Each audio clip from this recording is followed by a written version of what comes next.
What's interesting there is that we had a series of hits during the 6 years I was at BeachBody. P90-X, sure, but also Insanity and T25 and 21 Day Fix.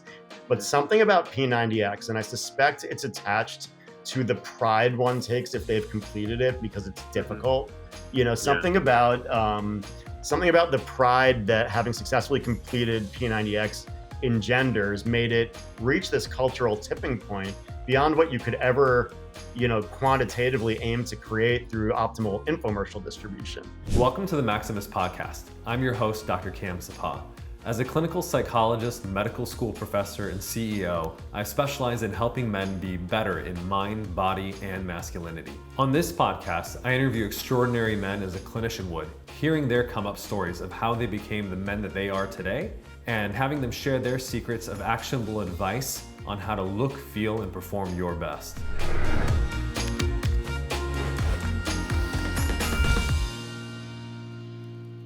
So today on the Maximus Podcast, we have Jeff Weiser, who is an entrepreneur and investor. Jeff is a Yale and Columbia MBA who has been Senior VP of Marketing at BeachBody, Chief Marketing Officer at Shutterstock and Shopify, and is now an operating partner at L. Catterton, which is the world's largest consumer-focused private equity firm. Jeff is also an angel investor and advisor to our company, Maximus. So super excited to have you on the podcast. And thank you so much for joining us. Yeah, thanks for having me. It's great to be with you.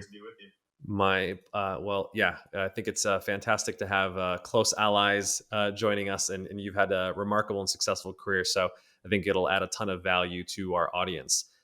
So why don't we start off with a softball question in terms of, since you are closely allied with us, tell me about why you decided to invest in Maximus.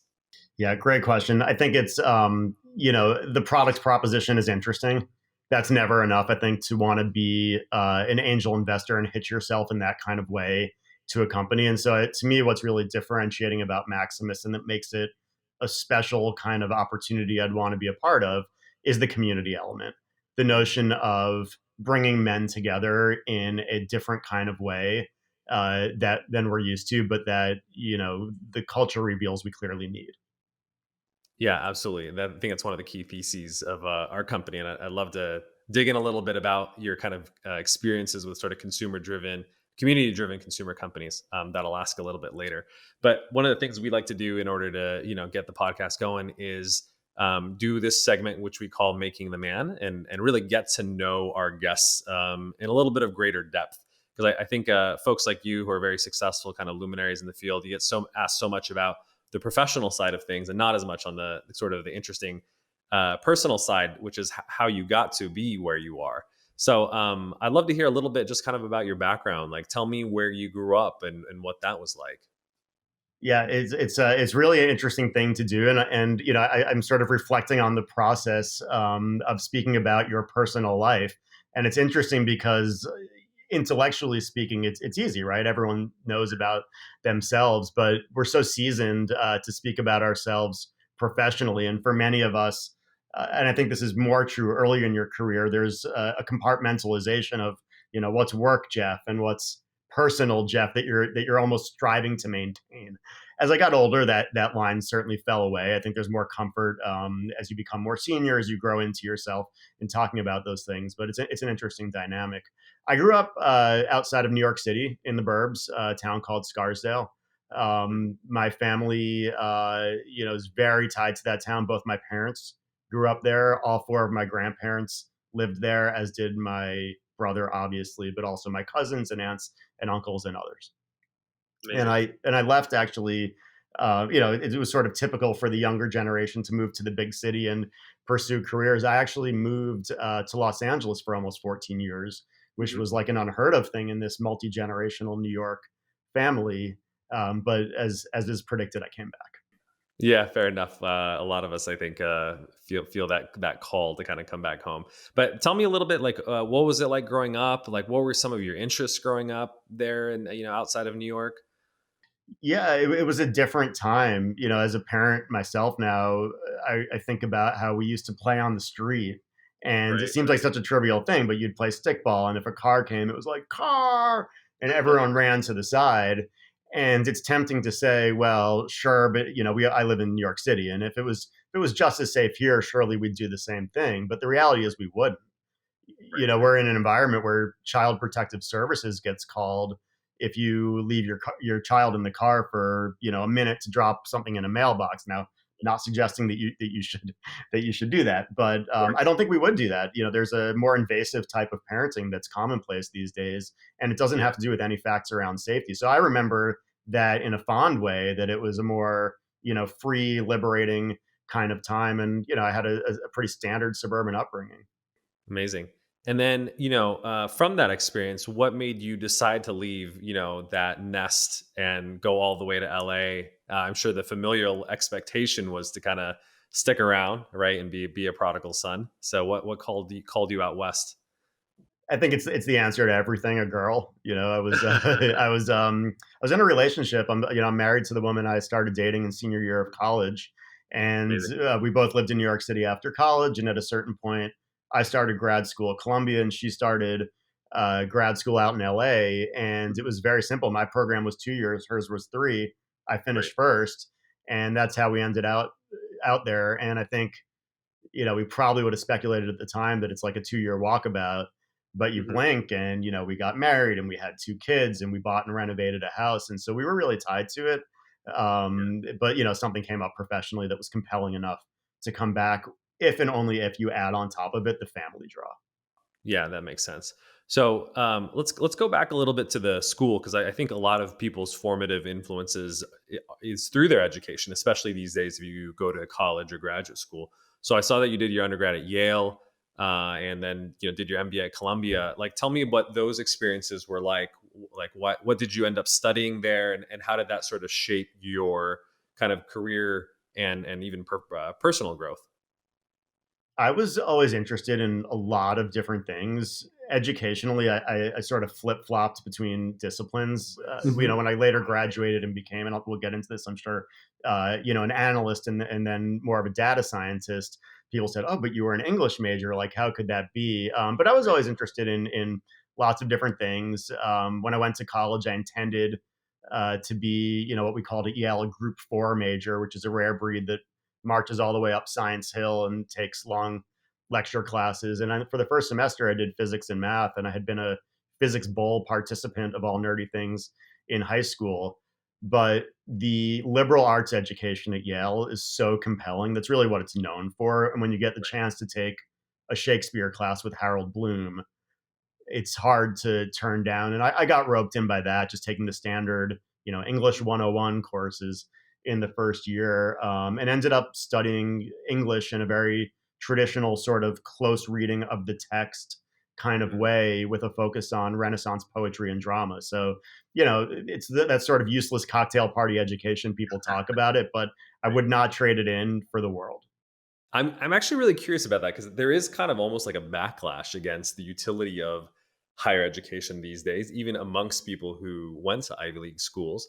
And maybe it's because we live in the Zoom era of college education, so it's hard to justify. But obviously that has not precluded you from whether it's pursuing sort of the data analysis kind of work that you did, nor obviously your entrepreneurial career. So tell me about why you actually are a believer in like the liberal arts education model. Yeah, let me take a little bit of pains to separate the fact that I loved it and wouldn't trade it in from the world for the world. I'll separate that a little bit from the notion of being a believer in it, because there's a level on which it's very hard to justify. People who have a certain level of privilege, and frankly, that means wealth, and can afford to Right. go away for 4 years, whether they're working on the side or not. It takes a certain family dynamic if you're not going to be left in very, very deep debt. If Right. you can afford that and if you have the luxury, it's a wonderful thing, but it's hard to argue that it's practical. You're not learning Yeah. a trade that can contribute back to the world or set you up for any kind of career. And so, when you look at the increasing importance of a college education, when you look at the tremendous amount of student debt people are ending up, and it's hard to argue that it's a good system, particularly because the limitations that used to require people to congregate in a classroom just aren't there anymore. You can make a course available. You could have a system where you make courses available to anyone in the world who wants to take them, they're scored competitively on an ability basis. And for the handful of folks who can afford to or want to live on campus and attend, they can do that. But you could turn it into a true meritocracy with classes being available through the technologies we have now. For sure. Yeah. I think in some ways though, some institutions probably don't want it to be a full meritocracy. It's part of the model, I guess. And I think it's the same even with the trade education that you mentioned. Having a similar sort of education, I think the thesis was that there was no business major at Harvard because, you at most you study economics, you can always learn the rest on the job. So it was almost anti-professionalism in a lot of ways. I don't know whether that's right or wrong, but it's always interesting to hear from folks like you, kind of their perspectives, having gone through it. So tell me a little bit. You're like a senior at Yale. You have the opportunity to do a million things, given that sort of privileged position. How did you decide what you wanted to do after college? I had no idea. I don't think there certainly were folks who participated in, on-campus recruiting programs, the big banks, maybe Amex, the big consultancies come and, hire 50 or 100 kids from all the top schools every year. I really didn't know what I wanted to do. And I ended up having been an English major working in creative disciplines for a period of time. I went and worked for a record label as essentially an editor. I was writing liner notes and elements of what would become, deeper books and booklets for anthology collections. But I also watched a record label. This label was created by Chris Blackwell, who was the founder of Island Records. He was the guy who famously discovered Bob Marley and U2 and others. And in the later stages of his career, he created this entity, Palm Pictures, which was both a film studio and a music label, and it was focused on world music. And I remember these incredible Senegalese artists we would put out. There was incredible music from around the world, but there was really no business model. And as I watched this entity's struggle, I said, I'm going to go to business school, and I'll figure out how to apply some business sensibility to a creative space. You're supposed to have a narrative that says, well, I did this so I could do that, so I could do the other thing. And it was all perfectly planned and linear. And I like to tell people about how one door led to another in completely unpredictable ways, such that I really stumbled on whatever level of success I've been fortunate to have. Because I think it's important to know that there's really no point in your life, in my view, that you really have to have it all figured out. I'd be lying if I said I did right now. That's such an important point, and I wanted to just emphasize that, especially for our audience. A lot of folks who are kind of figuring out whether it's as a young man, kind of what to do with their career, or maybe they're mid-career and they're thinking about transitioning. I think it's very easy to point to people who are successful and be like, "Oh, they had it all figured out," or had a life plan. I don't know. Maybe some people who wanted to be a doctor from the age of 5, but I think most of the people that I know, certainly, especially in the business world, I think. Even if they had an inkling of entrepreneurship, that I don't think they could have predicted their careers in a lot of ways. And as you said, it's really kind of finding one, almost like changing one interest to the next, and it leads to learnings and logical conclusions. So it's kind of interesting because we were talking about sort of the almost impractical liberal arts degree, and then now you decide to go to a professional school, which is very practical. Columbia Business School, in terms of training operators and entrepreneurs. What was that experience like for you? I didn't really know anything about a business education. So I was among the fortunate few who genuinely benefited from the education. There were folks who had gone to business school for undergrad, or, who had worked in an investment bank for a couple of years, and it was sort of the expected path. Speaking of folks who have it all figured out. For me, I truly learned something. And I found something that, was a vestigial interest of mine, but that I became reintroduced to and quite interested in, which was that, in 2002, folks were studying, that's when I went to business school, folks were studying corporate finance. And Right. I got very interested in decision optimization. And there was a set of courses around statistical modeling, and how to make ideal decisions in the presence of uncertainty that drew my attention and led me back to an area of interest. I referenced earlier that I had intended to be a math or science major at a Mm-hmm. certain point. And so it felt like a little bit like coming home to get back into a world of numbers. And by the way, one thing I'd love to pick up on when you referenced this notion of, having a plan versus Mm-hmm. one step leading to the next in a sort of opportunistic way. You know, you always have the possibility of imposing a narrative ex post facto on what happened to Sure. you. So if I walk into a job interview, I'm surely not telling my story as well. This happened, so this other thing happened, and that would also be an overstatement of of how lax it might have been. But the point is, you can put a narrative on it, and then when you add on top of that the world has become so much more forgiving of people who take a year off or who go travel or pursue their passion. It's really nothing. I tell people it's nothing to stress over anymore if you don't know exactly where you're headed.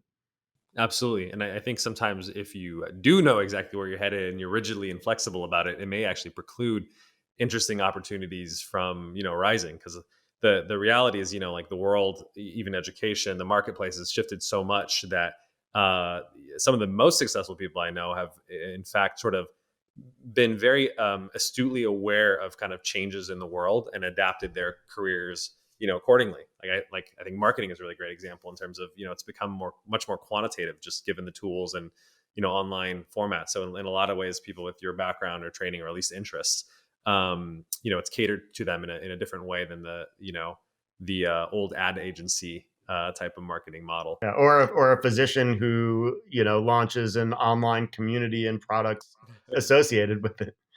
For sure. Yeah, absolutely. So I think we can both resonate with that. Um, uh, One of the things, we talked a little bit about kind of growing up in family, that I like to ask everyone who's a guest is to tell me about some of the male role models that were influential in your life, whether it could be growing up or could be some of these professors or, managers that you had, but anyone that kind of, you can point to. I was very lucky because I had good men in my life. I Hmm. think that we hear so much these days about absent parents, missing fathers, whatever. Right. My dad was an engaged parent. He worked really hard, Mm. but he was, he's an engaged parent, and not traditionally male in the sense of the boomer generation. Right. Being emotionally unavailable or strict in some way. And I had, both my grandfathers and still do. And, I'm 43. I've got four Amazing. grandparents in their early 90s. Yeah. And so, I was lucky to have that in my family. Over the years, I developed mentors, really more in the professional than the education Yeah. environment. But, I think when it's in your home and, I have a brother, he has two boys. So we were a very male Hmm. kind of family. I now have two daughters, and that was the first girls to be introduced into, what was my nuclear family. Yeah, very cool. Well, that's an amazing opportunity. Do you feel like from whether it's your father or your grandparents, were there key kind of lessons or values that they instilled that kind of shaped who you became? I don't think their values were instilled in the sense of a lesson that you impart, but I Mhm. think they become you model what you see, right? Right. And I think of, if I were to come up with adjectives that describe the men in my family, I think a sense of reliability and preparedness and doing things the right way Hmm. is really important. I think about that a lot as my wife and I think about what values to impose on our daughters. Like this Hmm. notion that if you're going to do something, do it the right way is a really important one. If you see your kid like, skip over the homework or one of our favorite ones is our daughter's in second grade and they have to write down what they read every night. And she'll Uh-huh. write down the name of the author incorrectly. And we're like, it's on the damn book in front of you. Like, there's no reason to be wrong Right. when you copy it over, because you can copy it. And so, I think the notion of being reliable, being prepared, and doing things the fundamentally right way, and the effort Mhm. and reward that goes with that are some of the values I would ascribe. They weren't given to me in a didactic kind of way, but that's what I walked away with. No, I think most teaching is quite frankly done through modeling, especially when it comes from parents. So I think that's par for the course. In fact, it's interesting though that you talk about reliability.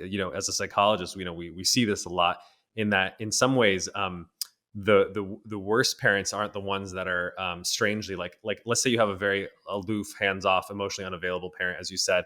But if they're reliably that way, kids can actually turn out quite okay because they're like, I kind of know what I'm dealing with. Ironically, it's like the parents that are very hot and cold. They're like very loving one day, one moment, almost abusive the next moment, that are unreliable, and that's what really I think can kind of throw kids off and traumatize them in some ways. So I actually think reliability, I'm glad you mentioned, is incredibly valuable because people need sort of a base of emotional stability that comes from their primary caregivers, and that kind of becomes their model too. So I'm glad that you're able to get that and pass that on. I like that. I didn't know that fact. It's intuitive when you say it, but I wasn't aware of it. It helps explain why so much value is placed on a stable household, right? People don't say a loving household, they say a stable household. And the naive reading of that might be something like, well, the parents don't come and go. But actually interpreting the word stable in the sense of, predictability and reliability makes a lot of sense. So thanks for I think that. the reliability is really like, can you essentially, as growing up, predict how your parents will act?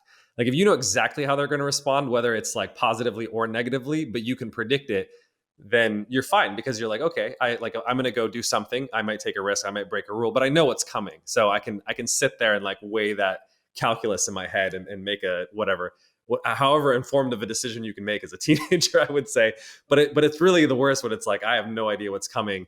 And I don't think that prepares you for sort of the world, but very cool. So you went to Columbia, you got a little bit more of this sort of professional education, and almost similarly, like in a repeat of Yale in some ways, a lot of opportunities are open to you, right? And certainly in terms of the traditional, business finance kind of route.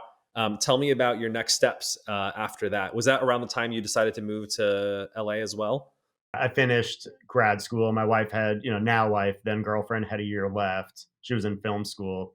And so I got a job out there. But again, I didn't do the on-campus, consulting, banking, Amex. I don't know why Amex is always in that group, but it is thing. And I went and became a marketing analyst, which ended up dictating what I would do later at Yahoo, which at the time, had invented, if you go back far enough, Yahoo search marketing, which was the first notion of paying to own real estate in a search engine when someone indicates a preference for something. That was born out of a company called Overture, which in turn was born out of a company called GoTo. Now, the story as we know it is about Google leapfrogging with AdWords, the paid search marketplace. But Yahoo had a thriving search marketing business in 2004. And so I went and was an analyst in support of the marketing treatments that businesses would receive, to induce them to spend on essentially the AdWords of Yahoo. I don't even remember what we called it. Yeah, fair enough. I'm really curious about your, you mentioned you were really interested in decision analysis, decision making. I'm curious about your decision making. It's very easy, maybe that's even pressured, right, to go a very traditional route out of business school. You've incurred some student debt, as we've talked about. And at that time, I think startups were not as cool and trendy as they are now. Like, I'm not sure, Yahoo was quite the entity, that it is now, or at least search engines aren't. What made you to kind of decide to go out west, join a startup, take a little bit much more risk in your career at that point? I think that when you're young, you don't even, at least for me, I didn't really think about risk in the same kind of way. As you get older and you realize time is finite, you have other people you might want to provide for, risk considerations come into play more. I think what I knew at the time was I didn't want the lifestyle of the investment banking analyst, or, maybe you're an associate when you graduate, or, the consultant who spends Sunday through Thursday, in a remote city, 51 weeks a year. Like I just knew I didn't want to do that. And ironically, I ended up, I'm sure we'll get to it. Ironically, I ended up in some of the same roles. So I had a history of doing things in very indirect ways. Yeah. And, it sort of amused me when I ended up in some of the same roles, but through a different path. But, hopefully that gives you a different kind of perspective to bring to bear on the problems you face.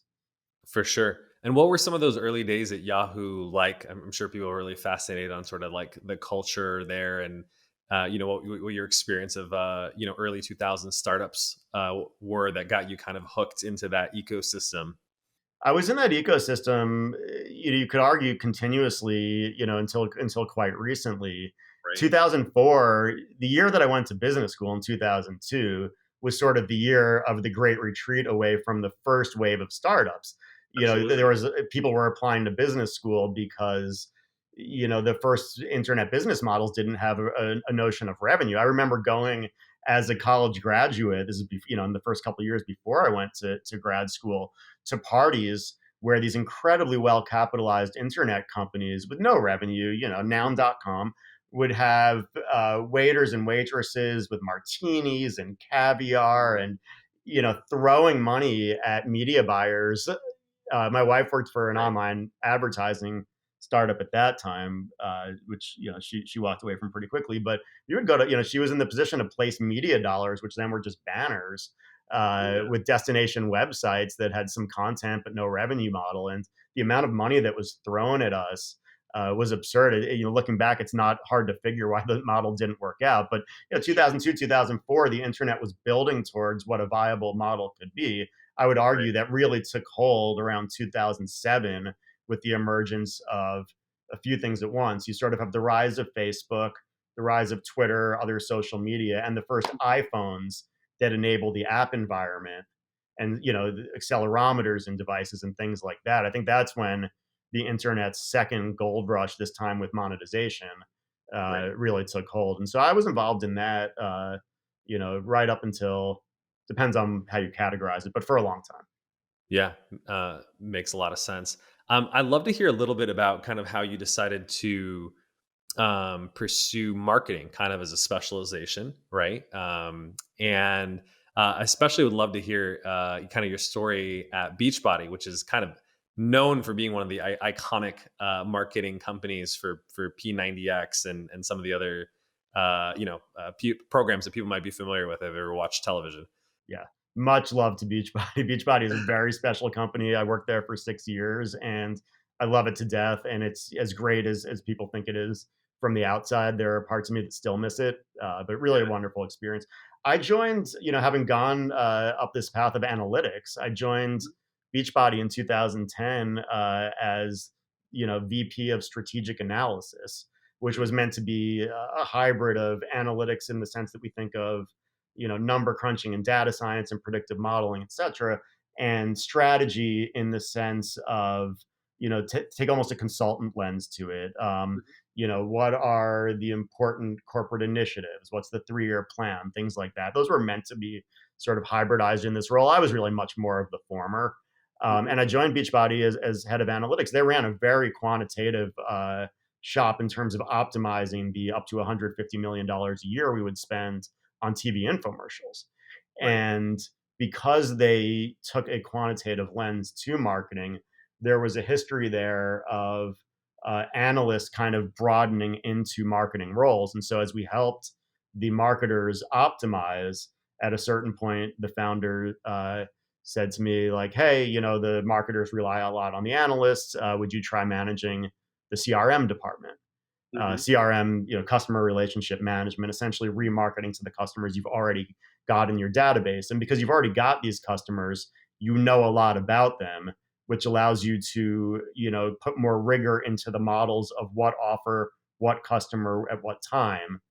I worked on optimizing the email program with other great folks. And as we had success with that, the founders asked me to broaden my mandate again into overseeing the digital marketing spend for acquisition. So I sort of had digital marketing acquisition, CRM, which was mostly expressed through email. Right. But what really wasn't focused on brands or product marketing or creative execution or anything like that. Yeah. What do you think made that such a cultural phenomenon? By the way, was it just like the art of the infomercials? Was it an amazing product, or really was it sort of data driven marketing?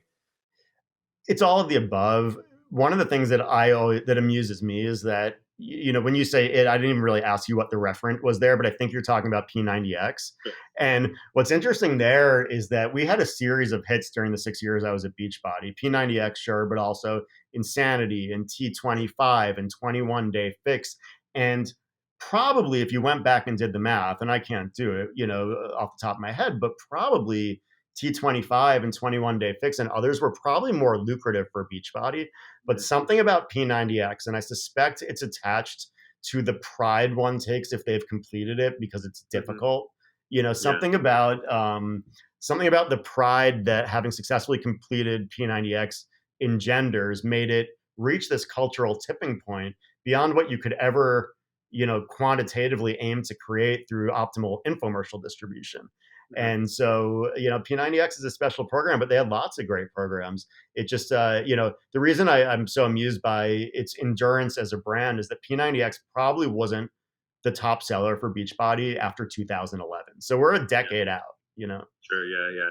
Yeah. The ones that I remember are P90X and Insanity. And I think you have a good point. It's like there was a sort of pride in terms of the difficulty and strenuousness of it. It's kind of my theory for why people run marathons. It's kind of the bragging rights of completing it, given that literally the first guy who ran the marathon keeled over and died.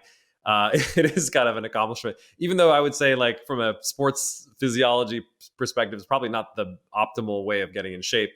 That But right, I think I there's other completely agree reasons. with you on that. I completely agree with you on that. Um, Beachbody also benefited. This is something I wanted to say, 'cause you talked about P90X and Insanity from being a house of brands. Eventually, through the multi-level marketing arm, Team Beachbody, Mhm. Beachbody itself became a brand.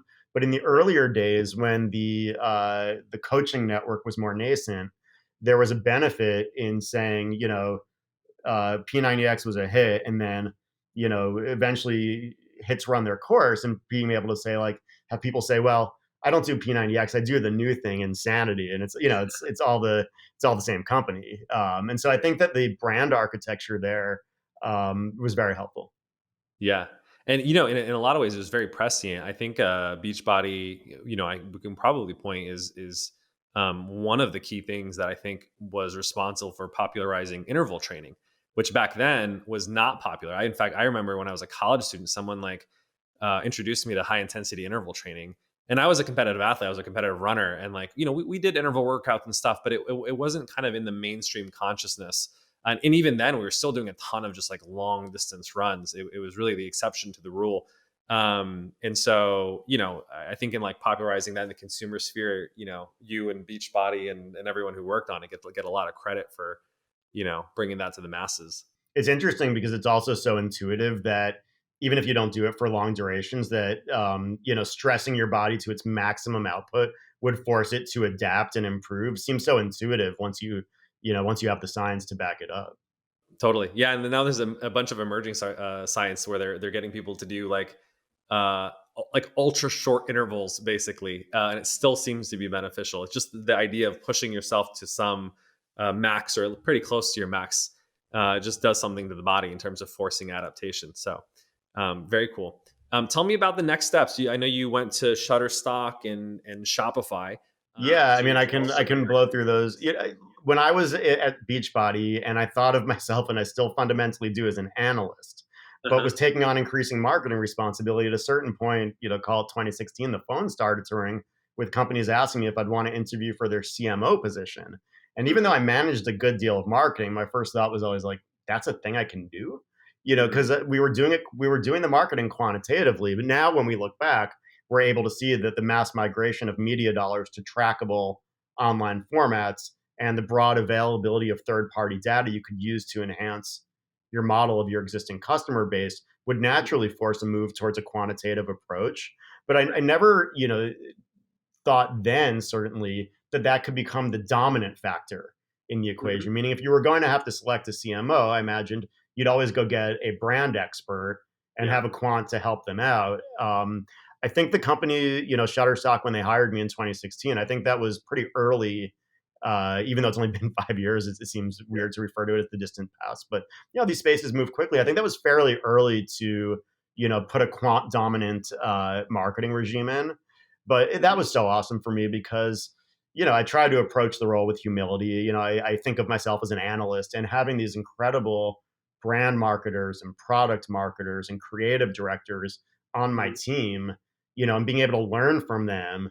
Also, you got to be responsible for the results at that level, but being able to learn from incredible people on my team, and having, I hope, the humility to defer on important decisions in their spheres if it wasn't really my expertise, taught me Mhm. so much. And so, but by the time I got to Shopify, I felt like, okay, I've really got the integration of the qual with the quant model now, Mhm. and had learned, I'd studied so hard what they were doing that I felt like that was really the first time I was able to put in place a truly integrated model that could be more than the sum of its parts, even if its parts individually succeeded.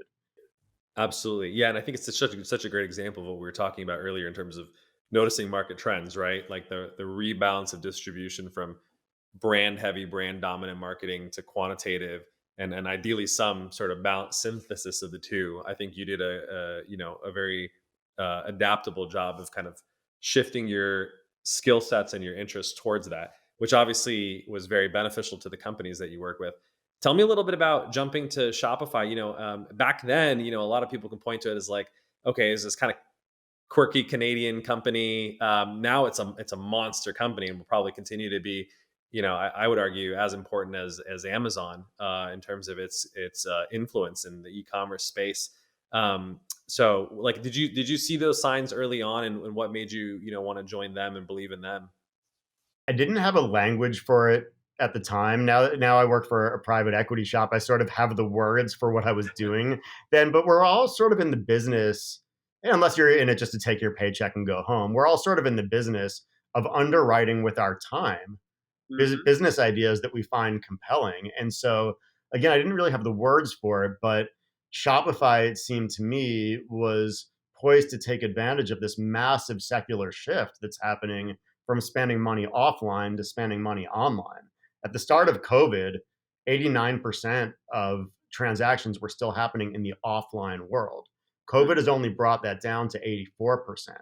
So I don't care if you think the terminal number is 70 or 50 or 30, there's going to be this rising tide of movement towards e-commerce that, again, even if you think that marketplaces will, and I could argue that they might, that marketplaces like Amazon will take a disproportionate share of it, that Sure. anyone, who's secularly linked to e-commerce is likely to do very well. And that's what I really saw in Shopify. And then they're also a very, mission and purpose driven company. Mhm. Shopify sees the creeping hegemony of the Amazons of the world and says, like, we should want retail ecosystem with more, not fewer voices in it.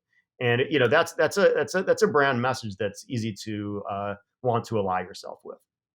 Yeah, absolutely. It's kind of interesting too, because you think about the founding of the U.S. The ideal was being like the yeoman farmer. You got your plot of land, and you get to go farm it, and essentially, run your own small business. And I almost feel like Shopify, in some funny ways, even though it technically started out as a Canadian company, has almost like realized that dream 200 years later. Like I guess the new 50 acres of land is owning your own Shopify store and running it at home. Well, Shopify always stood for this, this thing we've just discussed. But they had being a tech company that was oriented around all things quant and quantitative marketing and engineering. They never really had, a formalized North Star for that brand position. And so, Mm. that was one of the things we did was put in place the verbiage that supports that notion. But we did very much speak in terms of, not necessarily a leap forward into 21st century commerce, but maybe a step back into the main street of the 20th century. Imagine a Mhm. vital, local main street that's online. That was more the notion. Yep, that makes sense. And Shopify continues to grow and be super successful. And you certainly could have probably jumped into any CMO role that you wanted to. Tell me about the decision to kind of go into the private equity side, move back to New York, and take another kind of pivot in your career. Well, I never left New York, so I didn't go to Canada. I built elements of Shopify marketing out of New York. So I've been here. There was one big move out west, one big move back in 2016, and I think once, I don't know that I necessarily realized this at the time, but you can go somewhere and have kids away from your extended family. What you can't Yeah. do is bring the kids to the grandparents and then take them back away. Like that's not happening. So once we were here with kids, I think we're not moving again. I don't know. You could interview my wife and ask her, but uh, so I was always here. Being a CMO of a public company is, especially a fast growing one that needs major upgrades to its marketing, is backbreaking work. Mhm. Especially if you're dealing with tech companies that tend to get out front of product and engineering in their capability. They tend to be way ahead in product and eng with their capabilities than where they are in the commercial side. And marketers and salespeople are reluctantly brought in later, and then you're playing a game of catch up. And you could be doing it in a context like Shopify, where you're north of $1 billion in revenue and growing 70% year on year. And so, that's just it's a hard thing to do. I felt like I had been doing it for the previous 5 years. And you're hitching yourself, in my instance, it worked out very successfully, but you're hitching yourself to one wagon.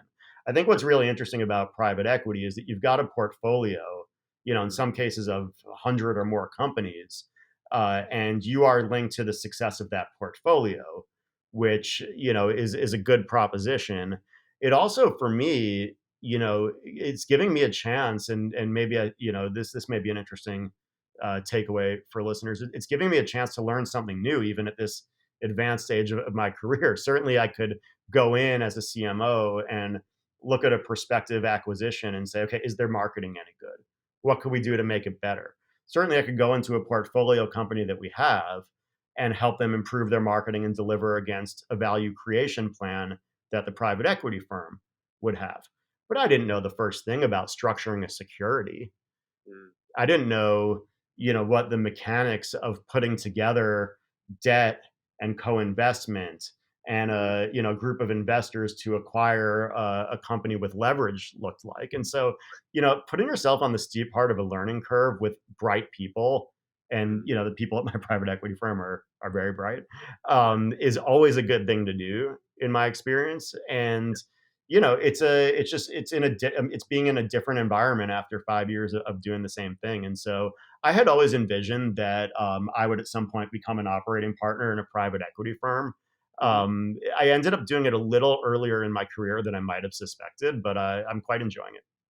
Amazing. I think it's such a valuable lesson for our listeners in terms of the importance of lifelong learning is kind of what I take away from, what you share. It seems very easy to just kind of become super specialized and just become very refined, in terms of what you're doing. But I think, the people that I've seen kind of flourish like yourself, continually think about their career as a lifelong learning process. And so you're like, I'm learning all these things that I had no idea how to do. But, kind of levels you up and expands and broadens kind of your skill sets and learnings. And I think especially in this dynamically shifting environment, like you were saying, 2016 doesn't seem like a long time ago, but it kind of is, which is true. It's probably accelerated, like e-commerce certainly has accelerated, in 4 years, what probably feels like 40. So I think people who take the sort of beginner's mind, learner's mindset, are very adaptable to kind of the modern reality that we're in. Yeah, absolutely. Speaking of learning, with the benefit of hindsight being 2020, of course, is there anything looking back on all these experiences that we talked about that you would do differently? Or is there any point at which you feel like it didn't turn out the way that you wanted and would taken a different path? Things have turned out differently, and in instances much worse than I would have hoped for, or envisioned. But that is not to me the same as saying you would do them differently. Meaning, I'm pleased with where each step landed me. Right. Even steps that I've been pushed out of companies.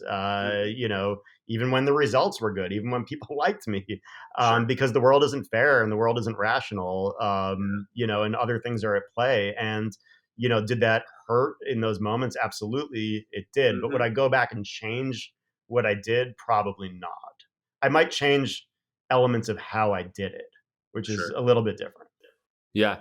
I'm so glad that you're willing to share that, by the way, because I think, for all of us, like myself included, when you sort of see career progressions, it seems like a nice, like linear upward trend. Maybe there's little bumps along the way, but they're never sort of shared, publicly. But the reality is when you talk to anyone, it's like, I don't know anyone, quite frankly, who hasn't been fired, moved, or voluntarily like resigned out of frustration or, um, had difficulties or challenges. And in fact, I would argue if you never did, you're either incredibly lucky or you weren't ambitious enough that you put yourself in a position that you're like, okay, maybe I've reached, my Peter principle level of competency.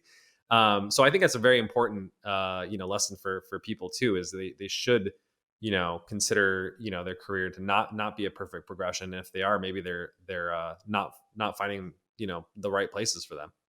Yeah, it's almost become a convention of modern tech culture and Silicon Valley culture to talk about how wonderful it is to fail. Right, It's right. and there's truth to that for sure. I've had problems along the way with the glorification of failure because that seems to mask that it hurts. That it's Yeah. painful to not do well, and so absolutely you should be pushing yourself to the edge. And every single person, whether they end up successful or unsuccessful or somewhere in between, will have failure along the way. I think what gives you the freedom to talk about it and to feel okay about it is Hmm. sort of forgiving yourself and accepting that it's not necessarily your fault or something you did wrong. And, just going easy on yourself makes it a lot more palatable. And that's the hard Yeah. part. No, I think that's such a fundamentally valuable lesson for folks. And I talk about sort of self acceptance, all the time, as cheesy as it may sound. But I think actually it's a very important lesson, for men. There is this very much like, notion of maybe like a stoic, ideal that guys shouldn't feel affected by, they don't get hurt by. But I think we do, unfortunately, for better or for worse. Are much of men's identities are tied into their profession, their success, etc. And quite frankly, that's how a lot of people in society judge us for, whether it's partners, friends, colleagues, etc. And so it does hurt, quite frankly, because we care and other people care. But I think the way it's not, I don't think hurting is the bad part. It's well, how do you deal with the hurt, right? And how do you bounce back from it? And I think self acceptance is really critical. And hopefully, one part of self acceptance is normalizing and say, hey, look, this is the par for if you're going to have a 20-30 year career in tech. If you think it's going to work out every time, or even like most of the time, or 80% of the time, I'd say, you should probably avail yourself of that notion right now, because as you said, the world is definitely not fair. And so even as high a performer as you can be, shit happens, quite frankly. Yeah, and I think also, you wanna normalize it because that makes self-acceptance easier. I Mm. think you also want to be able to share it and, be vulnerable about it because that's relatable. I think that people have asked me questions about leadership dynamics, and, what it ultimately boils down to is people felt like they could come into my office and I'd be real with them, and Mm. so I just, I think that anyone, however much success or however much failure you have, absolutely, we have to normalize being able to speak about it, and then it's like everyone's story comes out, Totally. and so maybe we can all push ourselves harder to be more forthright with those kind of things. For sure. Well, thank you for sharing your story. I think it's been fantastic to hear kind of about your personal and professional path. And adds a lot of value in terms of you being a role model, just as your parents and grandparents were for you, for all the people that are listening here with us.